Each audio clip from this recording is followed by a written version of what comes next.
André da Core 3, que estará representando esse bate-papo super oficial, não é mesmo, Gilvan? Exatamente. Contar um pouquinho aí da sua trajetória, como foi que começou esse mundo, entrou, né, nesse mundo da tecnologia, hoje também gera por nisso. André, seja bem-vindo.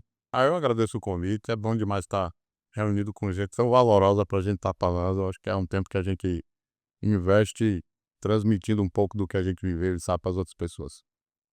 Para começar, um pouquinho da sua história, né? Quem é o André? Cara, eu acho bacana isso e vou tentar ser sucinto. Sou um cidadão feirense, apaixonado pela cidade. Inclusive me ofende quando eu escuto alguém falando mal de Feira. Sou filho da terra, nascido ali no Jardim Cruzeiro. De família muito humilde, que passou muita necessidade quando era criança. Passei fome, tive muita dificuldade. Mas fui criado dentro de uns valores de pessoas que gostavam de trabalhar. Meu pai faleceu, eu tinha 2 anos, e minha mãe sempre foi muito trabalhadora. E eu cresci vendo essa pessoa workaholic mesmo, assim, sabe? E com toda dificuldade, criou 3 filhos, sou eu e 2 irmãos, eu sou o caçula. E não deixou, apesar da pouca instrução que minha mãe tinha, não deixou em momento nenhum a gente descuidar dos estudos, porque ela dizia que a gente só venceria na vida se a gente estudasse. E com pouca instrução ela conseguiu isso. E formou a todos nós, eu, Fábio, o irmão do meio, e Elane, minha irmã mais velha, que inclusive cuida do RH da minha empresa hoje. E Dona Zilda foi quem criou esse rapaz aqui que vos fala. Comecei a trabalhar muito cedo, com 9 anos de idade eu fazia produtinhos para vender no bairro. Com 13 anos, um pai de um amigo meu, que é meu amigo até hoje, de fato, disse: Olha, eu pergunto, o seu Wilson, o que é que dá dinheiro? Aí ele, André, olha a cabeça do cara. O que dá dinheiro é ser eletricista de alta. Aí eu falei, então é o que eu vou fazer. Aí eu fui pro Senai procurar um curso de eletricidade de automóveis. Cheguei lá, não tinha esse curso, só tinha mecânica de automóveis. Eu falei, deve ser a mesma coisa. Eu quero fazer ele. Mas ele era no turno que eu estudava, lá no Assis. E aí, o que é que tem no turno oposto? Não, tem mecânico e industrial. Eu falei, pronto, deve ser tudo a mesma coisa. Aí fiz uma provinha vestibular, entrei no Senai. E com quase 15 anos, eu fui trabalhar de menor aprendiz na fábrica da extinta Kaiser, aqui em Feira de Santana, lá no Centro Industrial. E foi meu primeiro emprego.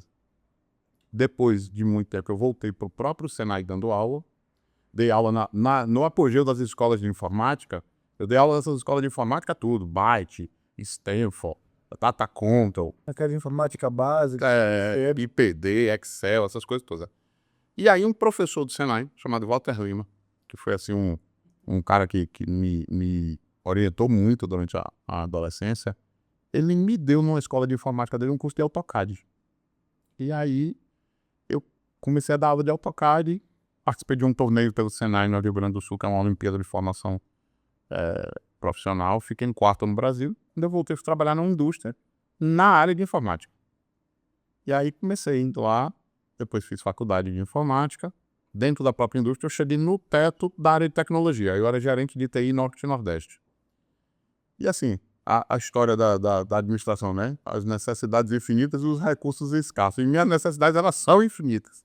E eu falei, não vou conseguir progredir mais na área de tecnologia. Aí fui para a área de vendas dentro da empresa. Aí fui progredindo, cheguei a ser diretor Norte e Nordeste da empresa. E depois saí para tentar empreender. E aí começou a história da Core 3, daí para frente. Perfeito, é fantástico, né? Você citou aí o Walter Lima foi meu coordenador da Unifar. Maravilha. Estava comigo na semana passada, a gente fez já uma parceria entre a Castelo Branco e a Unifasc para promover para os jovens acadêmicos oportunidades na área de trabalho. E ele contando um pouco da história, né, dele na área da tecnologia, de como ele contribuiu para diversas formações aí. Walter é uma pessoa que na minha formação pessoal e profissional tem muita influência. Perfeito. Isso é muito importante porque são as pessoas que designam a gente quando a gente nem tem experiência. Sem dúvida. E aí a gente vai conseguindo formatar isso para caminhos muito favoráveis, né? Mas falando da Core 3, né? Então a Core 3 iniciou há mais ou menos 13 anos e hoje conta com 390 colaboradores. Imagino que tenha tido aí uma organização muito tênue entre processos, pessoas, impostos. Exato. Olha, eu vejo muita gente falar sobre empreender e ficar romantizando, sabe? Não, porque outro dia eu vi uma pessoa dando uma palestra dizendo, empreender é pular de um prédio e construir, de um avião e construir o paraquedas na descida. E de fato não é bem por aí, né? Quando a gente começou a Core 3, Filemon, meu sócio, a gente se conheceu no Senai. Eu dando aula no Senai e ele coordenador do Senai, a gente se conheceu. Quando a gente começou a empresa, algumas premissas a gente trouxe.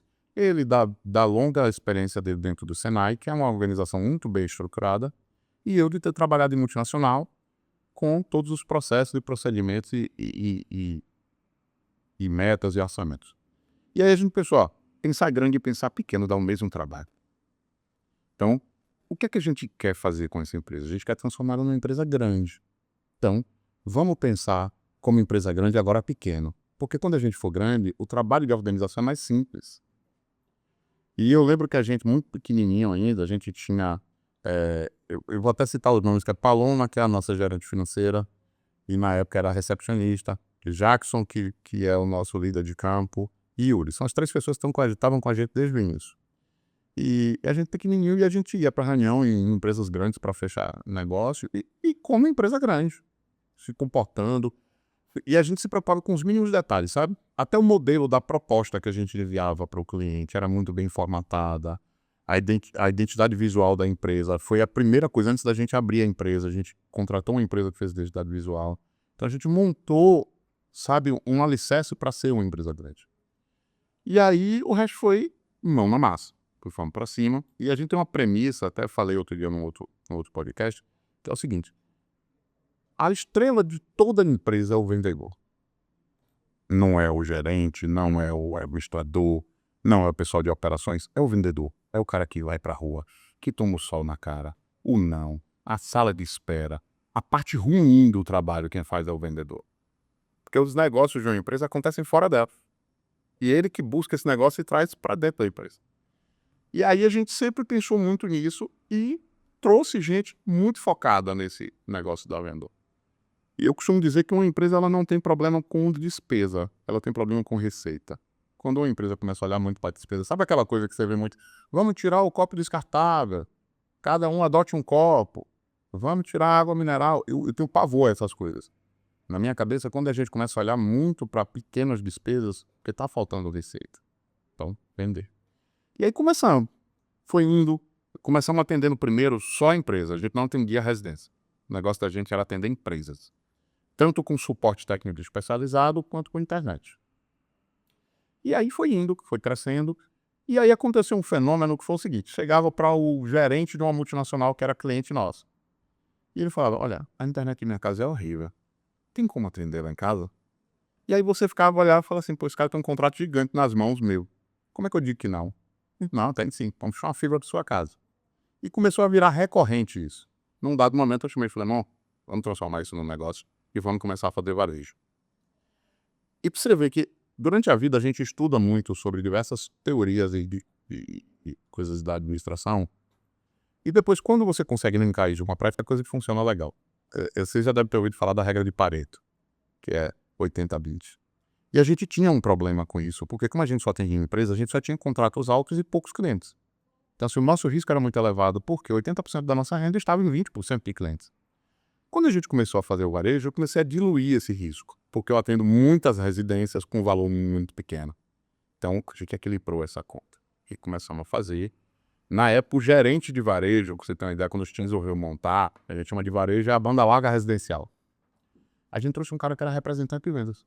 Nunca tinha trabalhado com tecnologia, nunca tinha mexido, não sabia nada de informática, mas sabia vender. Falei, ó, de informática nós sabemos, tecnologia nós sabemos, a gente precisa de alguém que venda. E começamos assim, não vou precisar da data, mas acho que 2015, 2016. Tinha, sei lá, uns 40 clientes residenciais. Em 6 meses a gente tinha 1.000. Em um ano a gente tinha 3.000. E aí a gente estruturou a coisa de tal forma, hoje a gente tem mais de 110 mil assinantes, pessoa física, e mais de 18 mil. Nessa jornada aconteceram alguns fenômenos interessantes.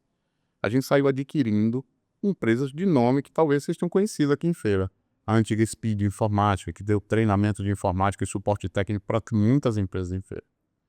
E depois a GD Internet, foi o primeiro provedor de internet de Feira de Santana, a gente comprou a GD em 2022, que era uma marca valiosíssima, assim. Tinha toda uma representatividade na cidade. E chegamos ao que a gente chegou hoje, com várias unidades espalhadas na Bahia e algumas fora da Bahia já. E isso com a vontade de crescer cada dia mais.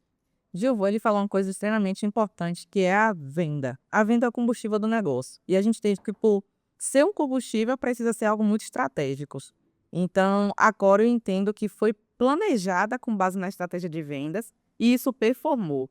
Me fala aí como é que foi esse equilíbrio, porque eu entendo que teve uma crescente em um formato novo, onde a equipe precisava se adaptar a essa maximização de resultados. Como é que foi adaptar a equipe a esse roupante aí de... E acrescentando essa pergunta, você disse que alguns colaboradores seus, por exemplo, entrou como recepcionista, estava trabalhando já do financeiro, o teu Hoje ela é gerente do financeiro. ponto. Então vocês trabalham também com essa progressão, né? O quanto isso é importante também para os colaboradores? Perceba, falando de colaboradores, eu acredito muito que gente feliz rende mais.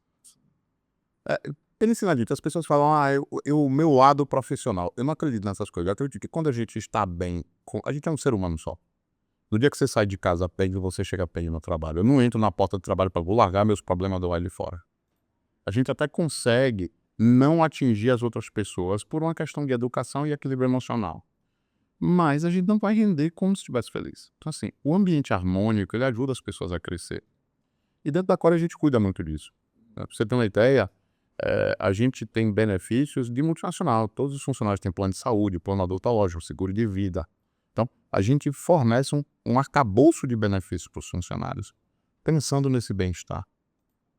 E essa turma que está com a gente desde o início tem um carinho muito grande porque cresceram junto com a gente. E aí entra um negócio que eu acredito muito que é a tal da teoria do mais-valor. Se o benefício não chega para você, você para de produzir.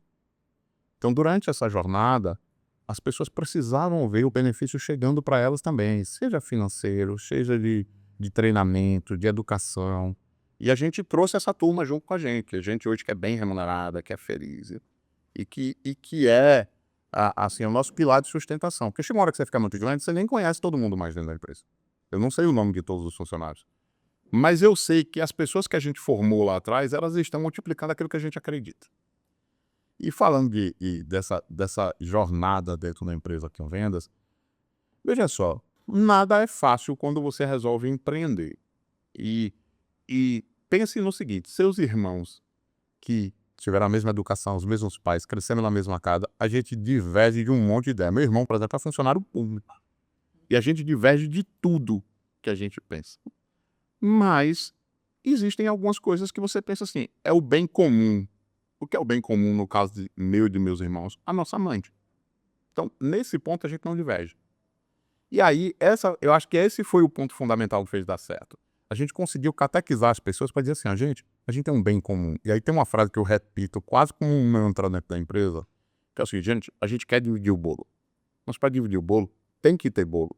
E para fazer o bolo, todo mundo tem que pôr a mão na massa. E aí esse bem comum a gente conseguiu conscientizar as pessoas. Gente, quanto mais a gente cresce, mais benefício a gente dá, melhor a gente remunera as pessoas, mais a gente investe na qualidade do ambiente que vocês trabalham. E a gente conseguiu. Sabe? Eu me sinto muito feliz de dizer isso, inclusive, porque a gente conseguiu que as pessoas entendessem o propósito, sabe? Daquilo que a gente estava fazendo. Que não é só dinheiro por dinheiro, porque assim, obviamente, é leviano a gente dizer que o dinheiro não é importante. Ele é a parte mais importante quando você resolve empreender.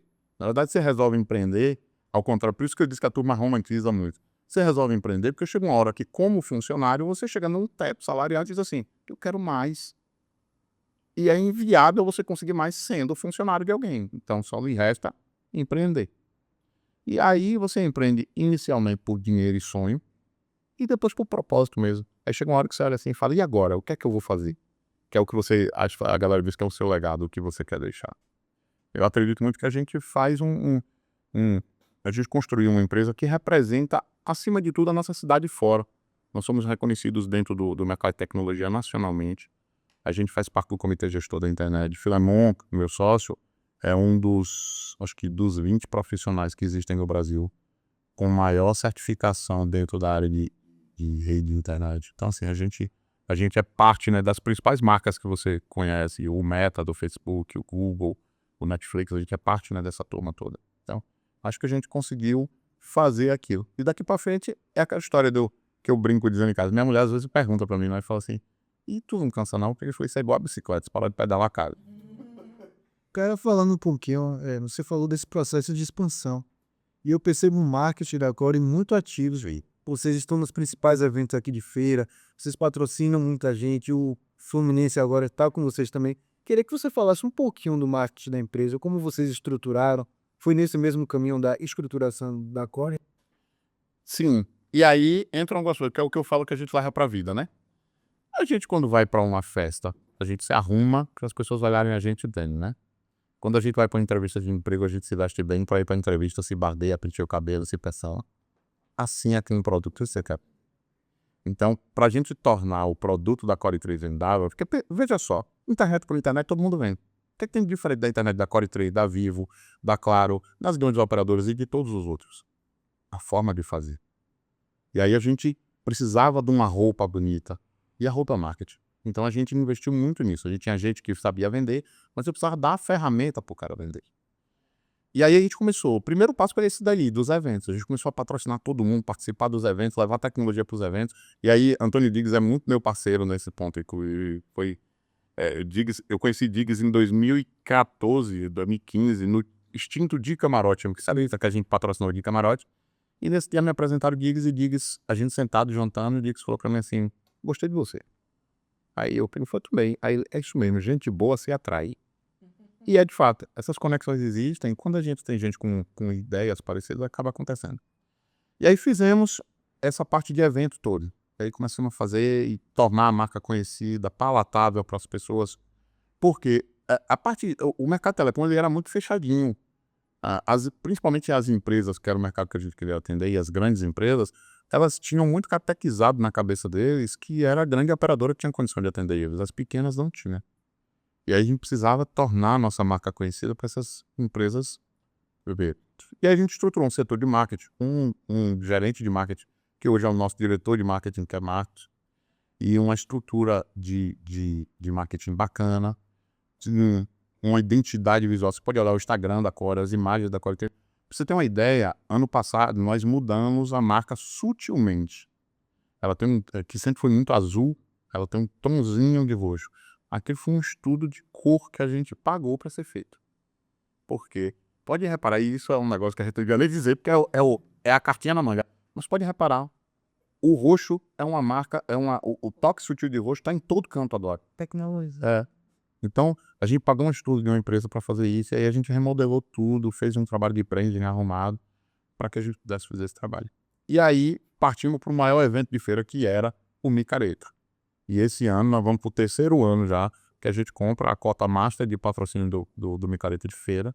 Aí está a Core 3 estampada aí nas ruas todas do Micareta, é uma festa que a gente acredita bastante, e que retorna muito como positivação de marca. Demonstra força e ajuda a gente muito. Aí foi por aí, a gente foi construindo para dar certo. E eu acho muito interessante falar de marketing, porque marketing vem para consolidar uma identidade. E aí é onde a gente quer chegar agora. De onde veio a Core 3, o nome, a marca, qual o significado desse nome aí? Então, gente, toda vez que me perguntam isso, eu respondo da mesma forma. Gente, eu queria ter uma história linda para contar sobre a marca e sobre tudo mais. Mas a verdade da história é que é o seguinte, quando nós fomos montar, a gente, vamos pensar no nome, e Core quer dizer núcleo, né? Aí pensamos o seguinte, inicialmente quando a Core foi pensada, iríamos ser 3 sócios. Então 3 é porque seriam 3 sócios e Core eram 3 pessoas no núcleo do negócio. Acabou que antes da empresa ser concebida, um dos sócios desistiu. E a gente já tinha feito a marca, a identidade visual e tudo mais, tá tudo tão lindo. Aí Flamengo olhou pra mim, vamos manter. O projeto continua. Ele se arrependeu? Hã? Ele se arrependeu? Muito, com certeza. Eu não tenho mais contato com a pessoa, mas eu tenho certeza que É bacana falar essas histórias porque todo negócio tem suas dificuldades, né? E eu digo que muitas delas no início, para que a pessoa possa pensar, será que eu preciso continuar? Né? Então, a persistência e a resiliência são fatores fundamentais para todo empreendedor. É ele entender que num fracasso ele vai precisar se levantar e, sobretudo, que os desafios vão preponderar novas oportunidades. E dentro desse contexto, onde você se vê dividido entre desafio e oportunidade, olhar para frente, sem que a oportunidade ainda esteja presente, falar, eu vou lá, que ela vai aparecer, é um caminho bem... difícil e de muita resiliência. Tem uma história engraçada, curtinha para contar a vocês. Quando a gente começou a Core, a gente não tinha dinheiro. Eu não tinha. Assim, quando eu vim da indústria, eu tinha algum patrimônio. E a gente torrou esse patrimônio dentro dos 6 primeiros meses de empresa e virou poeira. E a gente não tinha dinheiro de fato. A gente começou, a Core 3 era uma sala de 28 metros quadrados, pequenininha, alugada. E a gente não tinha o dinheiro de comprar os móveis. E na época eu conhecia o finado Zé Móveis, que é o dono da Zé Móveis. E aí eu fui bater na porta dele com o Filemon. Falei, Zé, eu preciso comprar uns móveis, mas não tem dinheiro. Aí ele, você se importa com a cor? Aí eu, quem tá pedindo não escolhe caminho, né? Se você tiver aí, eu quero. Aí ele falou, pronto, eu tenho uns móveis aqui coloridos, que eu não vendi, mas são novos. Você leva e me paga quando você puder. Eu digo que foi Deus que botou a mão, porque a gente arrumou o nosso escritório, era uma cadeira de cada cor, mas ficou arrumadinho, ficou bacana. E aquilo foi um negócio muito bacana, pra você ter uma ideia, hoje 100% dos móveis da Core 3 são comprados lá em Zé. A gente montou uma unidade em São Paulo, tá montando uma agora em Rondônia, e os móveis foram comprados lá em Zé. E a gente mandou daqui pra São Paulo. Mas eu comprei tudo lá. Porque eu tenho uma dívida de gratidão que o tempo nunca vai pagar. E Cacau, que é o filho de Zé, que hoje é o gestor da Zé Móveis, é nosso amigo hoje. E é uma pessoa assim, muito agradável, a gente tem uma relação muito boa. E quando a gente começou a Core, depois a gente foi fechar o nosso primeiro grande contrato com uma mineradora. E saímos daqui de Feira de Santana, eu e o Filemon, dentro do carro, exclusivamente com o dinheiro do combustível. E fomos lá fechar um contrato na época de R$500 mil. Batemos, conversamos, fechamos o negócio. Na hora que terminou o dia que fechou o negócio, o cara, vamos comer uma pizza pra comemorar. E a gente sem R$1 no bolso. Aí o Filemon olhou pra mim, meu Deus do céu, e agora? Aí eu falei, Filemon, aponta pra fé e rema. Aí fomos pra pizzaria. Eu sou gordo, o Filemon ainda é mais gordo que eu. Pensa em 2 gordos sentados numa mesa, a galera pediu uma pizza e a gente se comeu uma fatia com medo da conta. Terminou, o Filemon olhou no celular, tu não vai acreditar. Fizeram um pagamento de R$140, agora de tarde. Meu Jesus. Aí quando veio a conta deu R$138, né?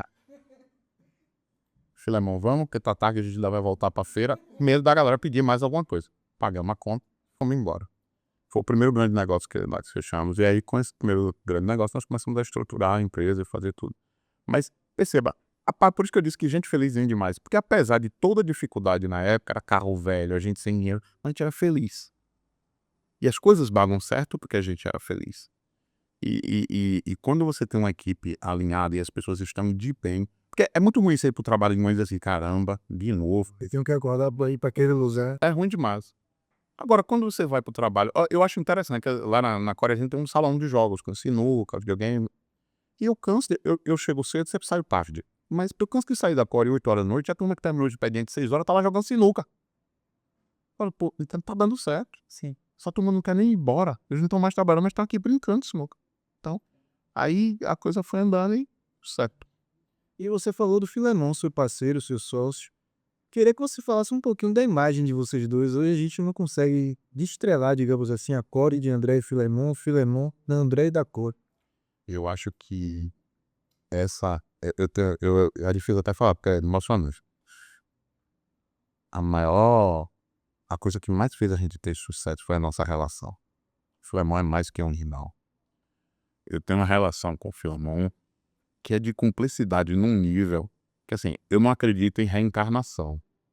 Mas se existir, na outra vida nós fomos irmãos. Porque é um negócio que funciona tão bem, sabe? E não é porque a gente não briga não, a gente briga igual gato e cachorro. Se você for lá na empresa um dia, você vai ver, é gato e cachorro brigando.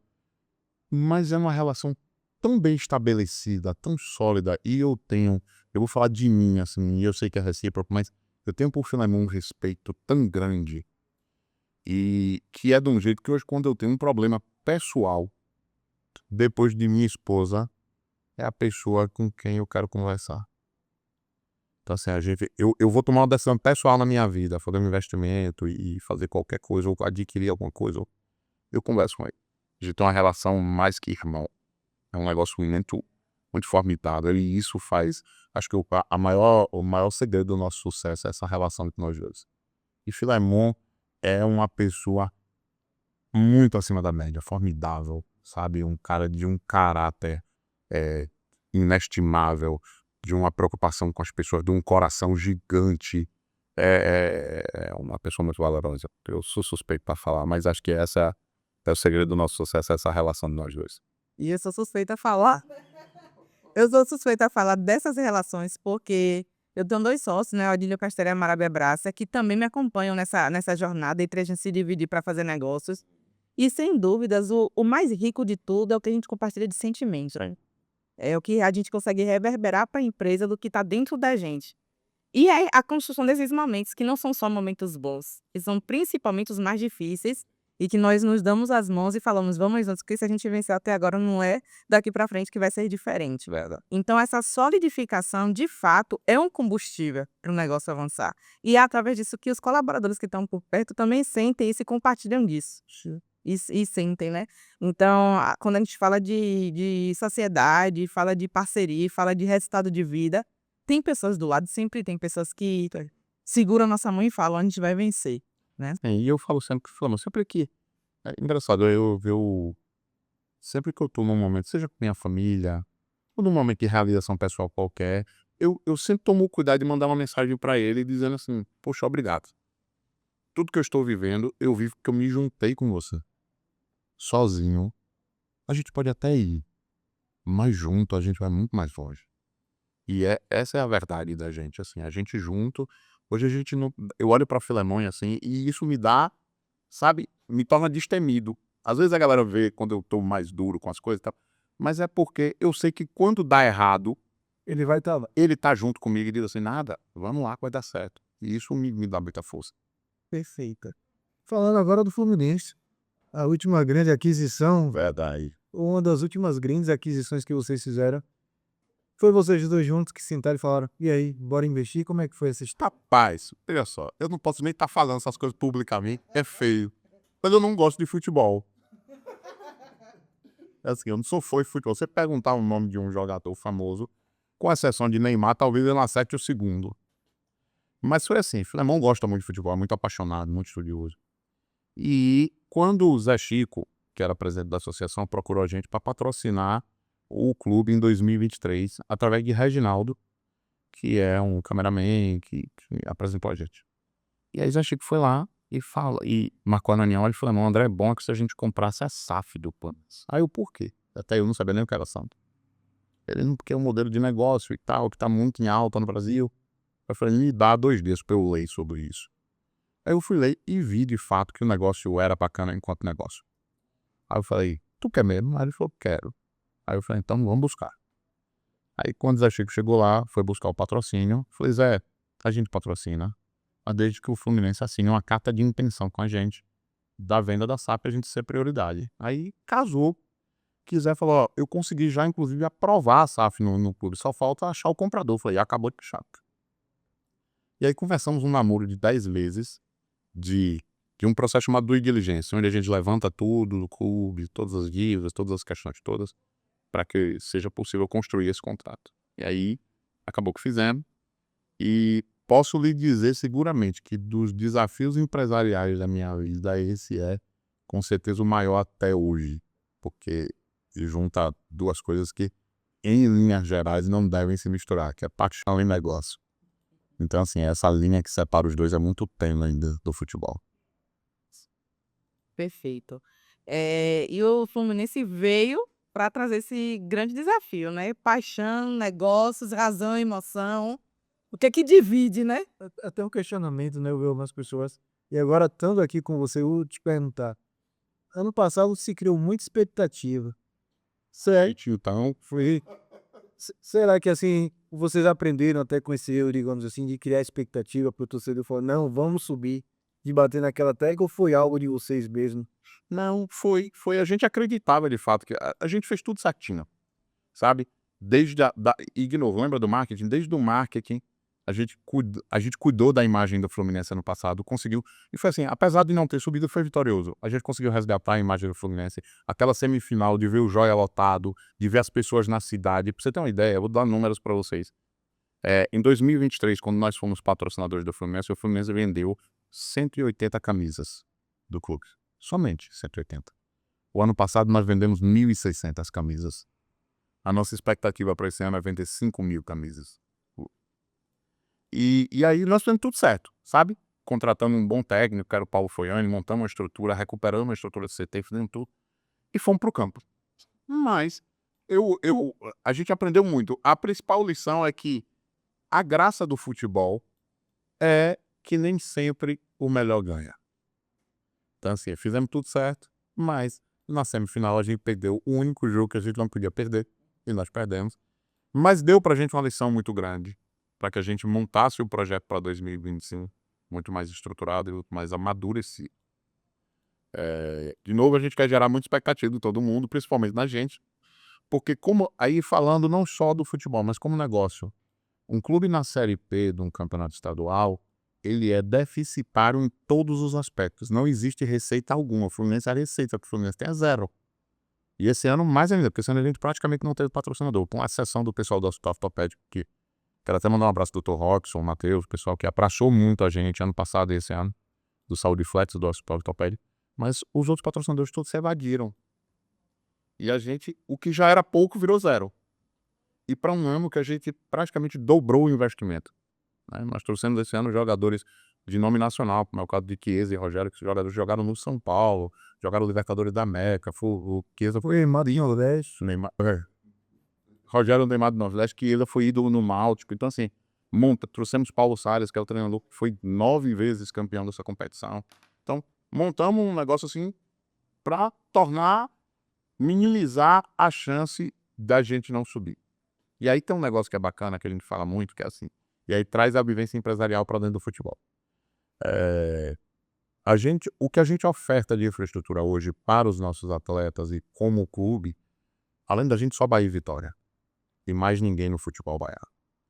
E aí você lhe diz, poxa, mas vocês ofertaram e não ganharam. E esse ano a gente está fazendo mais, estamos melhorando mais a estrutura, ofertando mais.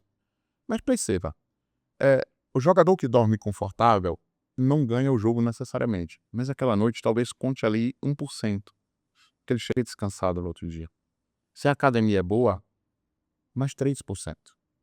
Se a alimentação está correta dentro do treinamento, mais 2, 3%. E no final, a soma dessas pequenas coisas vai dar pra gente lá 20%, que é um diferencial que os outros clubes não têm. Perfeito. Os outros 80% é o atleta e a bola, mas a gente tá tentando. Perfeito. A gente quer te agradecer por ter. Eu sei que se a gente quisesse ficar falando de novo, Estendeu. E a várias semanas aqui conversando, não teria assuntos. Mas a gente quer te agradecer e desejar todo sucesso. E de antemão, já fazer um outro convite. Vir você e Filemão aqui. Vamos. vai ser um prazer receber você. Eu vou ser bem aqui. Você falou, não é engraçado demais. Não, uma pessoa maravilhosa. Eu que agradeço o convite, gente. Eu estou à disposição. Estou muito feliz de ter batido esse papo com vocês.